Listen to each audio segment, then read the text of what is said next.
Yeah, can you see my screen? PT? Yes, sir. Yeah. Shall I start? Still someone has been coming. Still 2 more minutes is there. I'll just wait for that.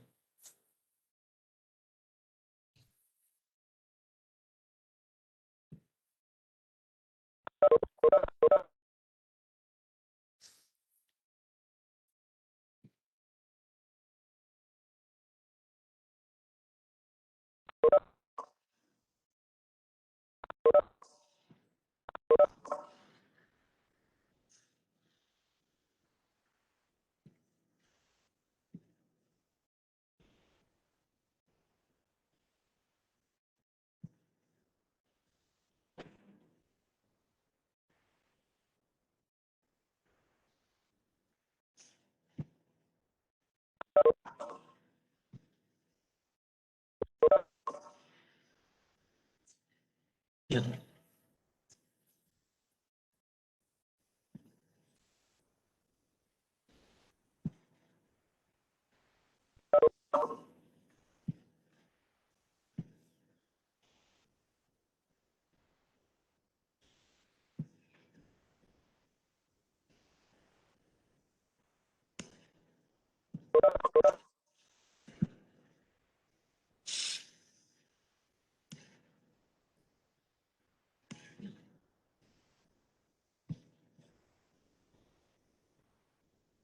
Yeah, well, yeah, good afternoon. So today we'll be discussing about the other techniques, thin film techniques about things. So last class we have talked about the thermal evaporation techniques, how it is being done. So based on the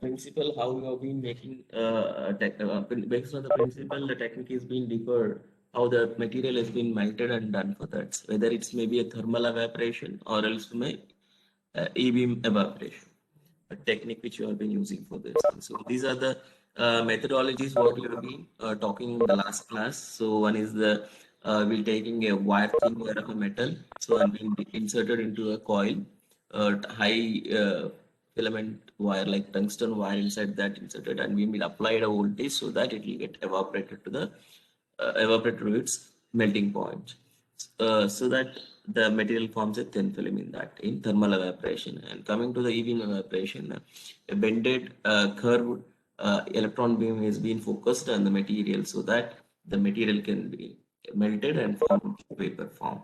So is it all clear and audible for you? Few anyone can reply back. Is it audible? Yes, sir, it's okay. Yes, sir. Yeah. Yes. Yeah. Fine. So now we'll go for the next slide. So these are the examples of the materials, how the materials look for this. That may be a pellets, there may be strips of wires. We can be used as a material for those things, or as a particular sized small pellets will be there for that. You can use as a source. And coming to the evaporation sources where we have been using to put that material in the thing is like boats, tungsten wires, filaments, as well as molds. What do you call as molybdenum molds, boats, and other material high temperature melting point molds will be boats can be used for those purposes for those things. So the other one down is the electron beam version where we have a four uh, option for four boats can be used on these two melting. That's each by one with each one as having a shelter to avoid the contamination of the other material. Once the material has been done for that, next material can be done continuously simultaneously. For that we can do 2-3 coatings also of layers. So this is all about thermal evaporation things. Now coming to the other technical um, physical vapor deposition, this is the sputtering techniques. So this techniques is mainly used to ablate the material by using physically etching the material that by hitting with a high energetic inert atom. So inert atoms is something like gas, what we call as an argon, xenon, argon, helium, all these noble glass elements, these things can be used for that's this purpose of that. Mostly the cheaper version of this, cheaper version, argon gas can be used for that application to do the sputtering for that purpose. So the main outline for this technique is something like we'll be talking about the fundamentals of the sputtering. What are the techniques of the sputtering? How many types of this? In sputtering, there are different types also will be there in that. So based on that alignment and arrangement of that source, we can change it into those things. So how the mechanism works on these things. So interaction of ions with the surfaces. This will mainly act on the interaction of the surface. So we have been having an incident ion is being with the high energy will be given a high energy to that and will bombard the material. So whatever the target material will go and hit the target in the things. So once it is being heated, the due to transfer of momentum of energy. So this energy is the reason for ablating the target material in terms of secondary electron emissions and the secondary emission of electrons as well as the atoms will be sputtered from that place by acquiring the momentum energy from the incident ion. So taking the incident ion energy of that high momentum and just ablating from that, that atoms will be ablated from that um, uh, the source material. So this is how the the sputtering will happen. So each the amount of ablation will be taking in terms of atoms and molecules in that side, so that molecules form on the layer on the substrate for that. This is there thus forming a thin film layer in this technique. So what's the process? So here the ions are accelerated into the target. Some of the surface atoms are sputtered off at the target. These sputtered ions flow across the chamber to wherever they are deposited. As it is in the vacuum chamber, the sputtered atoms will go on spread on everywhere on those things. So to avoid that, what we have to then we have to attract that ions into the where we have been trying to deposit on the surface of the substrate. So for that purpose, we'll be applying some bias voltage to that so that the ions will the positive and opposite ions will attract towards that and form the substrate and then form a thin film layer. So what is the principle? Ejection of atoms from a material by the bombardment of high energy ions. As I has been explained for those things, this is the principle of that. So what are its features and what is the components inside this? You can just have a look into those things. So it's a sequential deposition for multi-layer coatings as well as single coatings. And confocal and variable angle magnetron arrangement will be there. So the source can be adjusted in a different forms with a different angles. The coating can be done on the substrate. And the DC magnetron sputtering for metals. Here DC magnetron, see the application of source to giving high energy to the argon atom is through maybe a DC or an RF energy. So here why the differences between two energies in something. So DC magnetic sputtering can be used for deposition of metals. So DC can be applied for a metals which is conductive in the sense. When it comes to the non-conducting material, the process of depositing using DC magnetron it will be so difficult because as we apply positive and negative to the cathode and anode of that, I mean cathode in sense source and substrate. So source and substrate, there is we have been applying the bias voltage in the sense when the deposition will happen, there is a chance of forming a charge carrier in those things, which forms as a capacitor. So once the capacitive layer forms in those that time, so there is no deposition will happen in this. To avoid that things, we will be using an RF magnetron sputtering power, where the energy of that to the target will be given in a AC format. Like RF is nothing but AC format. We'll be giving in the terms of pulses. When you give a positive pulse, it will conduct, a negative pulse, it will discharge. So that there is no formation of energy, a charge on the target, and with a lot of deposition will happen. The deposition rate of the material will be high, and there is no any glitches in that technique. So because of that, we'll be having. So the target is consists of an application of can be used to apply DC as well as a RF. And this magnetron, what do you mean by magnetron sputtering? This is the the target is being covered with the magnetron by applying a magnetic energy field, so that the electrons inside that will be more colliding with the surface material and improving the deposition rate of the material. So this is how it will happen. So you can see we can have a 2-3 guns also at a time inside the chamber. We can do co-sputtering also after one sputtering, and or else we can do a parallel sputtering for this by applying with the two energies in that, so that we can form a complex material also, in composition material also we can be doing on this. See the down, we can see that how the plasma looks like with the blue color in that, right? And there is a change in the distance between the top, between the substrate and the source. Whatever the distance variable, how much deposition rate you want to be, then how much clear will be there, we can use using that technique. So in this, the main thing is the sputter yield. Sputter yield in the sense how much yield you have been getting by applying the power into those things, either in RF or a DC, based on your deposition material of that, whether it may be metal or a oxide on those things. So here it's in the calculated sputtering will be ejected out the atoms or molecules by the incident matter. Means so the how many atoms and molecules have been ejected by the high energetic incident atom, it defines the sputtering yield of that. So which gives a measure of efficiency of sputtering technique for those. So the typically the range will be 0.01 to 4 and increase with the mass of material, metals and energy of the sputtering gases. So based on the mass of the metals and energy of the sputtering gases, this parameter will vary for those things. So this is sputtering will depends on, say this is example which you are being the energy of incident atom and the masses on the ions and target atom, the binding energy of the atoms in solid and incident angle of the ions.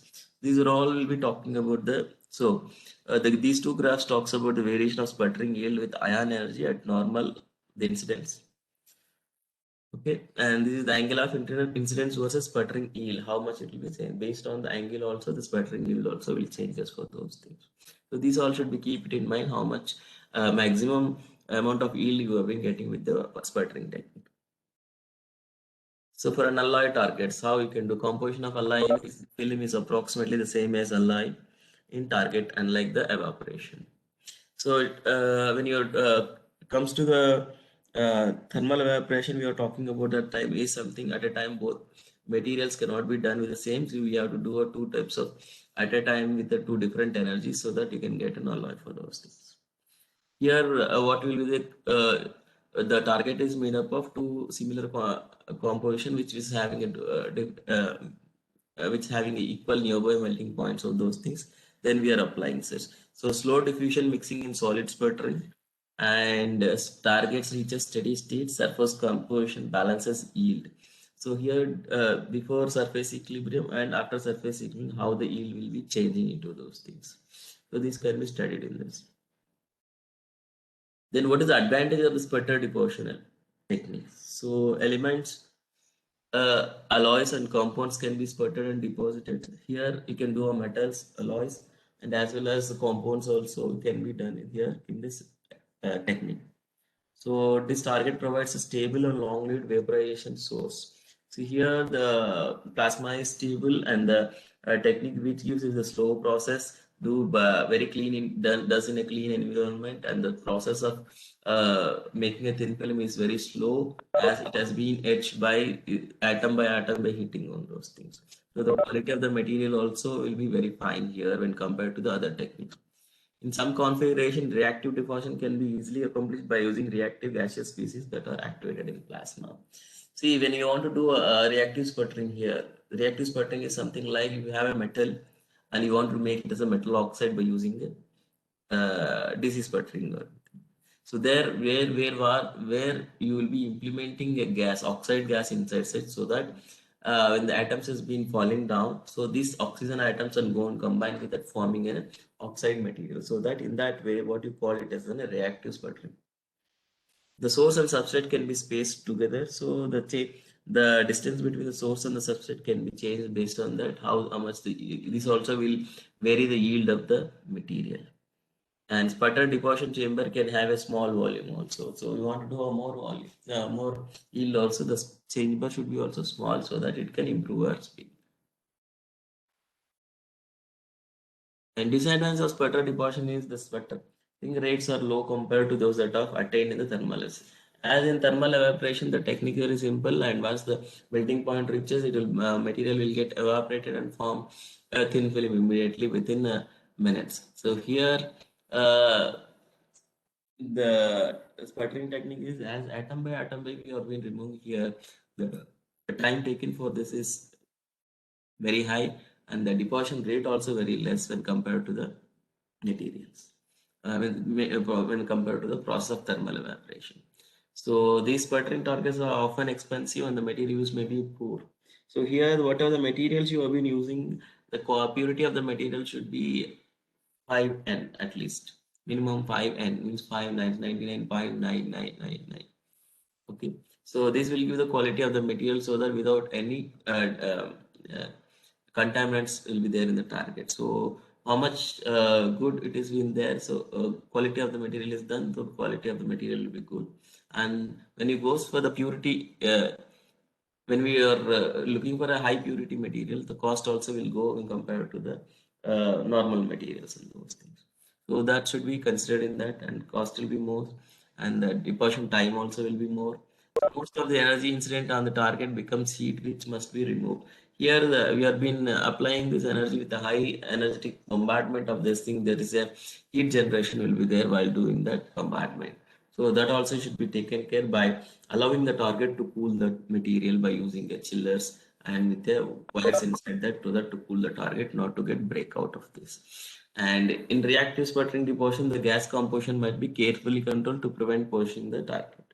So here, when you're doing a reactive sputtering with the metals, so to form metal oxides or something like that, so the composition of the gas also must be verified carefully and controlled to prevent the poisoning of the target. So as we mean applying also, so you have to able to control the gas such that it's only do nearby the oxidation will be happening nearby the substrate than the near the target. So once that has happened on the target, so the target is covered with the metal oxide so that the quality and purity of the material will get degraded for the next deposition of this. So these are the things which are disadvantages of the sputter deposition of those things. So you have to keep it in mind while choosing your technique, what technique you are going for this thing. So am I clear? Are you able to hear, understand? Yes, sir. Yeah. So now coming, we in our RBC we have one sputtering system with dual quoter is there, where two targets will be there at a time. We can do two things with a rotatable substrate target, substrate holder will be there. So here the specification of this system is something like it's a FL 400 chamber and pumping system with a rotary pump for backing, and as well as for turbomolecular pump for high vacuum generation here. So the ultimate vacuum we can reach is around 10 power minus 6 millibar. And the gases we can enter into this thing, we can do a reactive sputtering as well as normal metal sputterings can be done. There are two options also we are provided for this. We can do DC power supply. We can do DC sputtering as well as RF sputtering for that. Right? So any questions? DC power supply is can we do up to 2 kilowatts we have energy, and RF power supply up to 600 watts you can apply for the target, and you can do a sputtering. So then it's the target size is something 3-inch flexible magnetrons with two numbers, and these are all being controlled by PLC control HMI.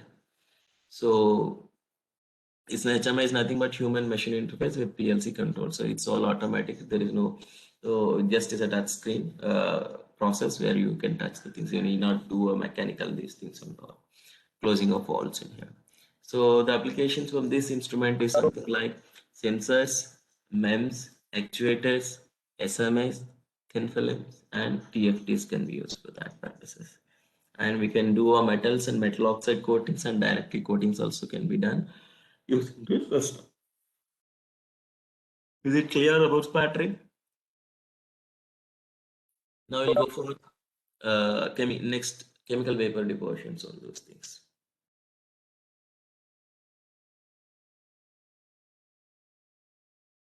So, chemical vapor deposition, material synthesis method in which the constituents of the vapor phase react to form a solid film at some surface. So, the process technique and the principle is something like, so we materials in this method in which the constituents of the vapor gas. See, a constant of vapor phases in the sense we have been trying to introduce some gases inside to that to do a reaction by applying some current voltage or energy based on energy like RF or microwave thing. So that to do a reaction inside by the gases and form a solid thin film at the surface. This is the technique how the chemical vapor deposition acts in these things. So in CVD, the generic name of the group of processes that involve depositing a solid material from a gaseous phases. So this is how what we've been talking about, introducing a gases and making them to react and form a deposition, a thin film on that. So micro fabrication was widely used in CVD to deposit materials in various forms, include monocrystalline, polycrystalline, amorphous, and epitaxial. Okay, so here the technique mainly used to study the crystal by crystal formation can be done here, or polycrystalline materials growth, amorphous can be also grown, and as well as epitaxial growth is nothing but a crystalline materials growth.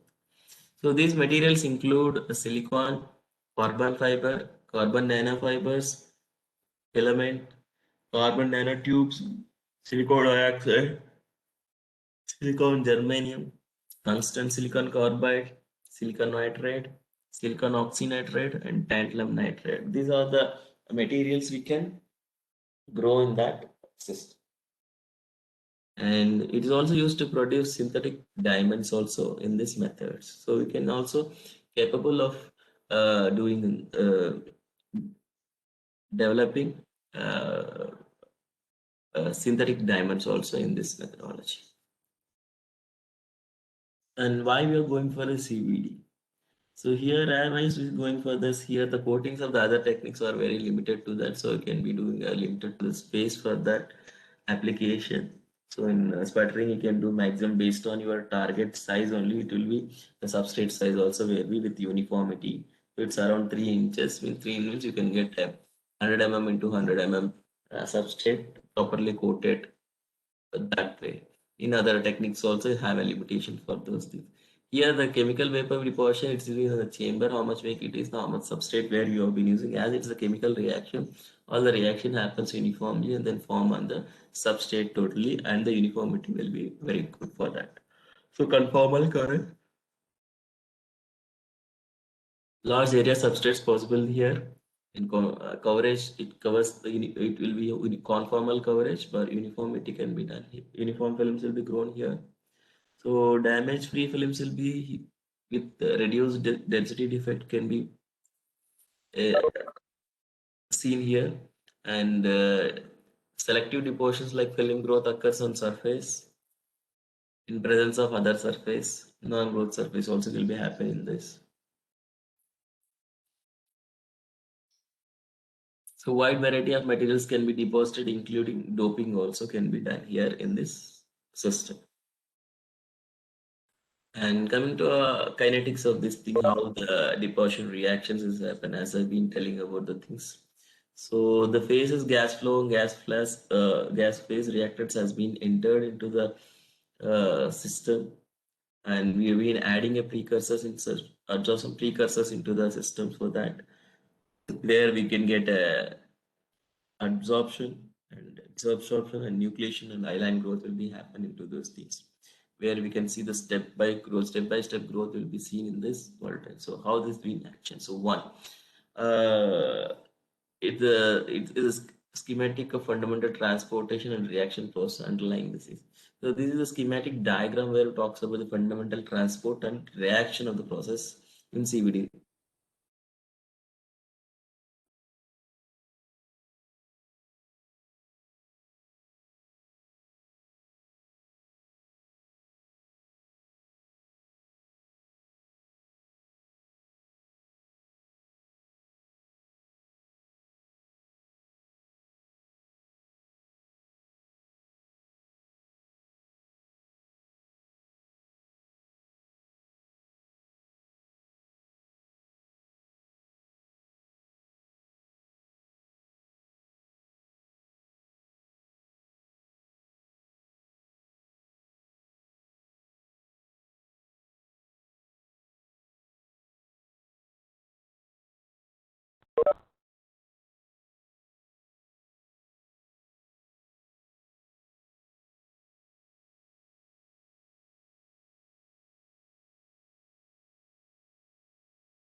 So the working principle of CVD involves the flow of gas containing diffused reactants, normally in vapor form, over the hot substrate surface. So the substrate is already been made hot, and the gases has been processed into the gas chamber.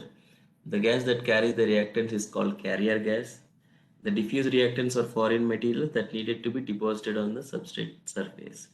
So the carrier gas and reactant gas react to overflow the hot substrate. The energy supplied by the surface temperature provokes chemical reactions of the reactants that form films during and after the reactions. The products of the chemical reactions are then left to the vent. So various types of CVD reactors are built to form the CVD process.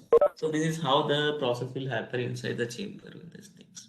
So here there is formation of a mixture of two gases, something like diffusers and carrier gases, and these have been processed on the high temperature substrate where they get the reaction happens, and then the formation of thin film material which you have been looking at happen, as well as the byproduct gases which is harmful to the nature, so it's been passed away through a exhaust pump for that, and it's been through a snubber, so those can be again uh, sent to the atmosphere to after removing the poisonousness in that. So this is how, for example, if you take a CVD of silicon dioxide growth and polysilicon, CVD of polysilicon on silicon substrate and CVD of silicon nitrate on a silicon substrate, how the reaction is in. It's something like SiH4s. A silent gas is being subjected with the oxygen to form a SiO2 as well as hydrogen 2H2 at the temperatures around 400 to 500 degrees C. So the diffuse reactant in this reaction is a silane, a common reactant in the CVD. So these two are being mixed with those things to form a silicon dioxide. And coming to the silicon nitrate, we have been using that ammonia, and silane and ammonia has been subjected into the chamber. Here we can Si3 and 4 plus 2 hydrogen atoms. At the temperature 650 to 750 degrees, these reactions will happen on those things. This is how the silicon nitrate is being done. Similarly, the other things on the polysilicon and silicon substrate, the pyrolysis process of silane at 600 to 650 degrees gives the SiH4 gives a silicon plus 2H2 will be there on that. So this is how the chemical vaporization, for these are examples for that, how the process will happen. So working concept is something like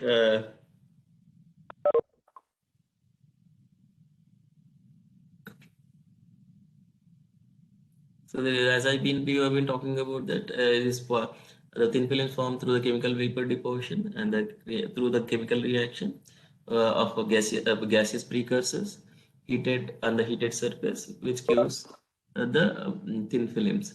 The yield depends upon the process reaction, how much is been happening, how much quantity you have been sitting in this. So the thermodynamics and kinetic drive both precursor generation and decomposition. Control of thermodynamics and kinetics through temperature, pressure, and concentration yields the desired deposition. So based on this, these are the control parameters inside the CVD process as similar as that with the other process of like PVD processes where argon gas distance between the target and substrate and as well as the inside base pressure and base pressures and the inside partial pressure things and the temperature of the system all will be in the process parameters to control and to get a desired yield in the output. So example, they are talking about the metal halide gives metals plus byproduct gases.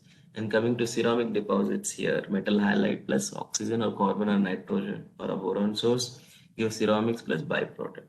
So this is how the concept works on here. So this is the things how which has been talking about is the pictorial representation. So and steps to how to follow this. So introducing reactive gases to the chamber, activate the gases by heat or plasma. So based on the technique what you are using, like where we generating heat or plasma to do the reactions. Gas absorption by surface, gas absorption by substrate surface, and reaction take place on substrate surface, film form, transport of volatile products away from the substrates. How the dangerous gases being sent out through the process itself, and exhaust waste. So what are the CVD sources and substrate types of sources and maybe there? So types of sources are gases and the easiest. Volatile liquids also can be introduced into the chamber. Subliminal solids where it can directly from solids to the gaseous formation will be happening inside the chamber. Those types of materials can be utilized for the sources for CVD processes. So what is the source material should be? The material should be stable at room temperature, sufficiently volatile, high enough partial pressure to get good growth rates, and reaction temperature less than the melting point of the substrate. So you should care that, as in the previous one also, you should care that the substrate melting point should be higher than the material which you are going to deposit on these things. And the reaction here, we are doing the reaction itself for the high temperature. So you have to ensure and make sure that the substrate is being having high melting substrate when the depositing material and the depositing temperature also, reaction temperature, and produce desired elements on substrate with easily removable byproducts, low toxicity. Okay, so these are the things you have to take care of these things. And substrate need to consider absorption and surface reactions also is one of the things as surface reactions. Example, like tungsten fluoride deposits on silicon but not on SiO2. So each substrate has its own interfacial bonding properties of the thing. You can't choose any substrate which is not been bonding on the surface which form. Once you do a deposition, there is no the film will not having a it's not been adhered on the surface of the substrate. So then there is no then there is a peel off will happen with this. So before going to that, you should have to study all these type of parameters in that and the quality of this. So this is the basic component what will be having gas delivery system for supply of precursors to the reactor chamber. Reactor chamber within the deposition takes place and substrate loading mechanism. Okay, how you remove the introduce the substrates and remove the material after deposition. An energy source, what type of energy source you have been providing, heat or energy or other things, and vacuum system should be there to remove all other gaseous species other than those required for the reaction deposition. Exhaust system for removal of volatile byproducts from the reaction chamber to avoid dangerous gases into the room. And exhaust treatment systems, nothing like what I'm talking, snubbers will be used to treat the gases, high dangerous gases into a normal environmental free gases into those things and to release into the atmosphere. And process control equipment like gauges, control monitor, and parameters. These are the basic components for this. And alarms and safety devices is a must for the any system to get any problem in this. These are high sophisticated and dangerous instruments where you will be working on vacuum systems, and high energies and high poisonous gases also will be checking with that. So these are the things while working with that, keep it in mind while doing that. So aware of those things. So energy sources, like there are several suitable sources for heat for CVD process. One is resistive heating, like in tube process, and radiant heating through halogen lamps, and radio frequency heating, and, induction heating. Lasers also is a source of things. Other energy sources may include UV visible light, or lasers or source of photo energy can be utilized to make the reaction of the at the substrate. Now these are the energies to generate heat for the reaction in the CVD processes using lasers, radio frequency, or direct resistive heating elements, or halogen lamps, or UV visible lamps. So these are all things which you have to be used in that CVD process. So these are the two pictorials. We can see that how the things will be added, how the gases is added, how the precursors will be added, where the substrate is being placed on those things, how the coils, RF induction coils is being placed to generate heat on those things. So it's a source of the things which you can see it. So the top one, we will be talking about the atmospheric cold cathode wall system used for deposition of epitaxial silicon. Okay, so the top one is the atmosphere, where the reactions will happen in atmosphere, so there is no need to have a vacuum system here for these things. That you don't do those things. Okay, and coming to the low pressure hot wall, here vacuum packs will be there, so where the pressure will be very low, where the contaminations of the gases will be done with very high resistive heaters will be utilized for those things here to send this, and gas controller and gas sequencer is allowed to allow the gases inside the chamber to do a reaction to those things. So this is how the low pressure hot system will be there. And steps involved in the CV process has been done. So how the things will be happening is based on 1 to 7. One is transport of reactants to the deposition region, and 2 is the transport of reactants from main gas stream through the boundary layer of the wafer surface. So making to bring that on the wafer surface, and absorption of reactants on the wafer surface.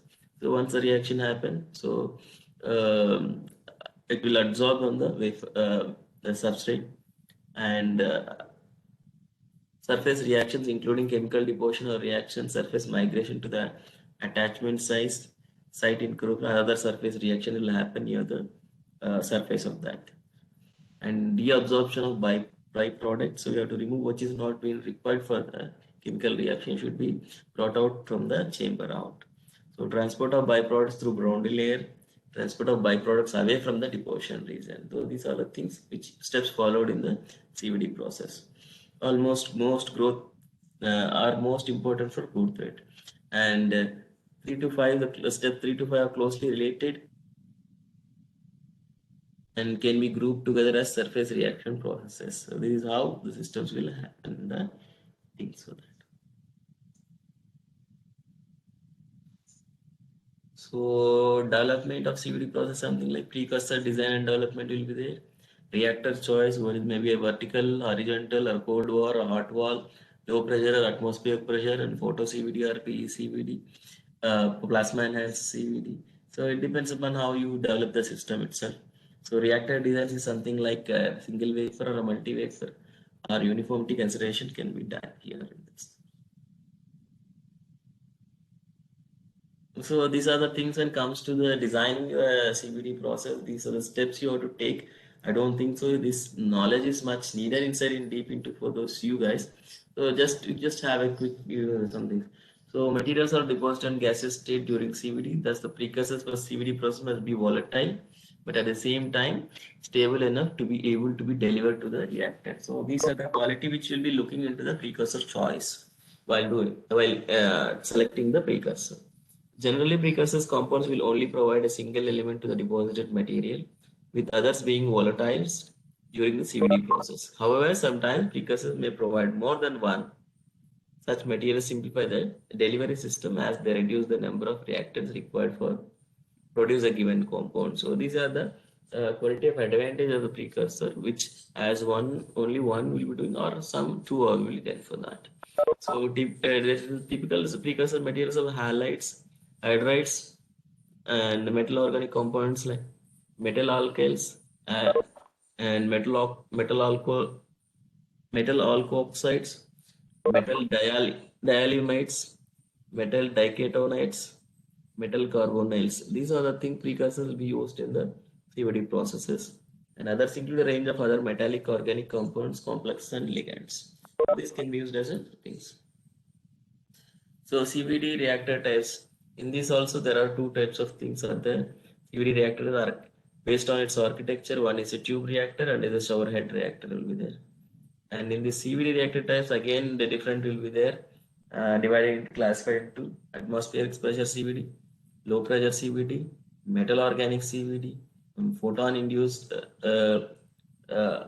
means laser induced CVD, pH, and P is a plasma enhanced CVD. So again, they have been again classified into different ways. The technique and source of energy will be using, and the atmosphere we are being allowed to do the cohesion. These are tube reactors.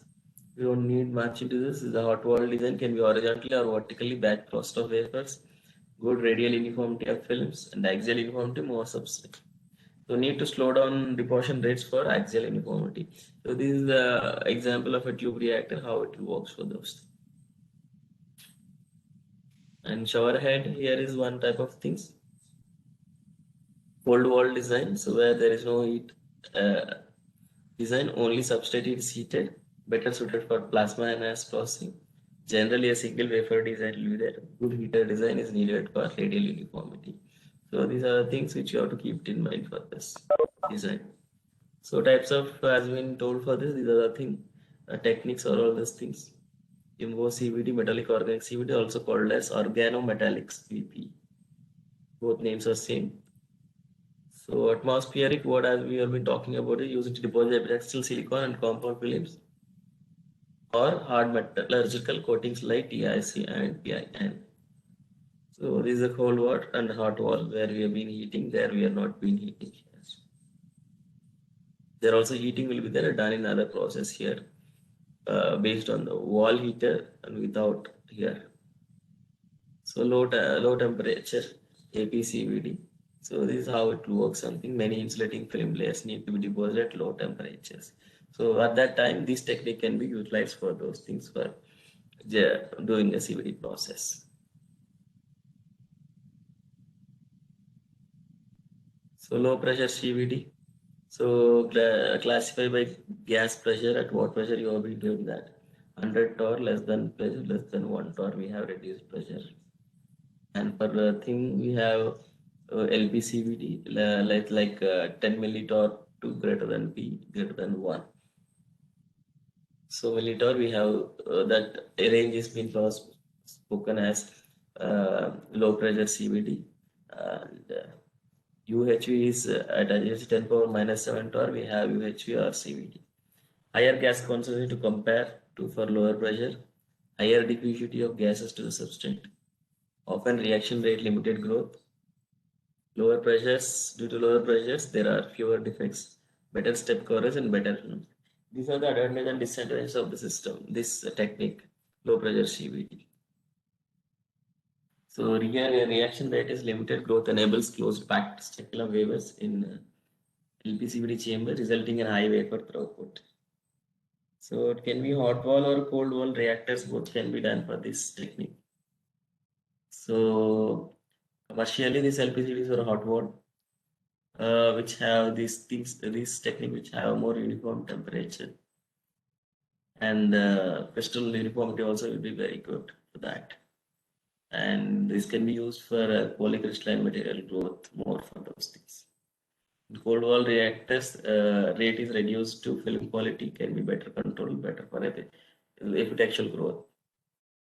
So here is a metal organic CVD, MOCVD. So where the use of source of gases is example, trimethyl gallium.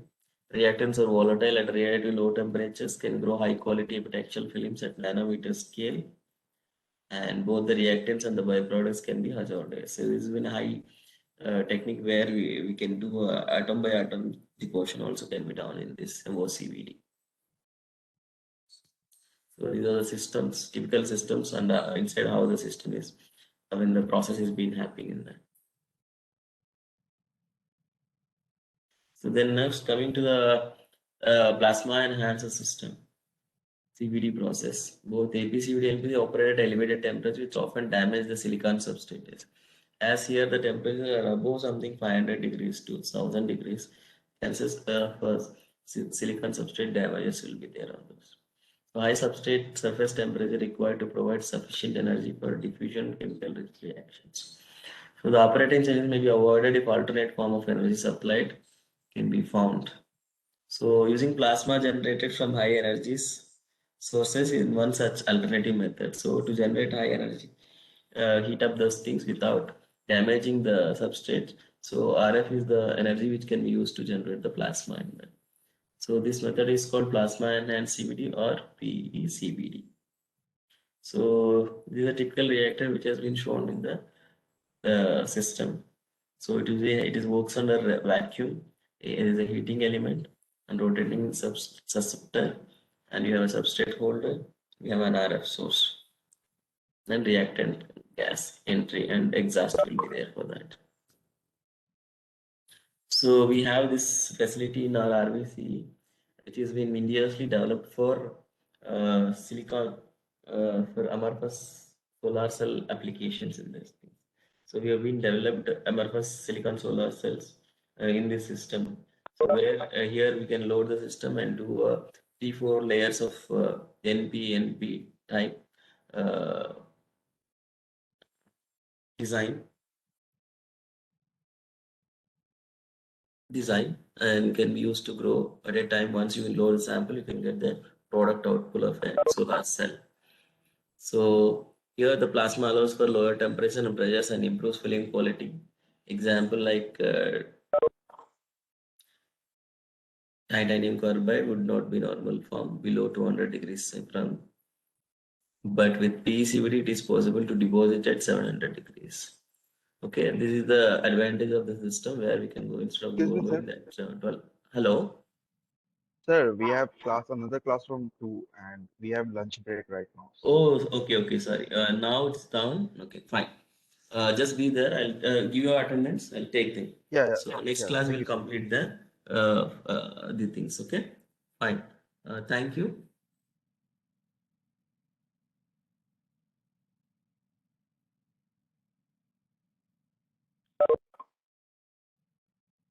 And one more participant, 47. Okay. Sir, your voice is breaking. Now can you hear me? I stopped now. Just now. Yes, sir. So Yes. yes, you need a lunch break and you have a class also. So let me, because of some power problems, so I couldn't able to in time. Okay, we'll just finish in the next class. Continue in the next class. Okay. Yeah. Done. Yeah.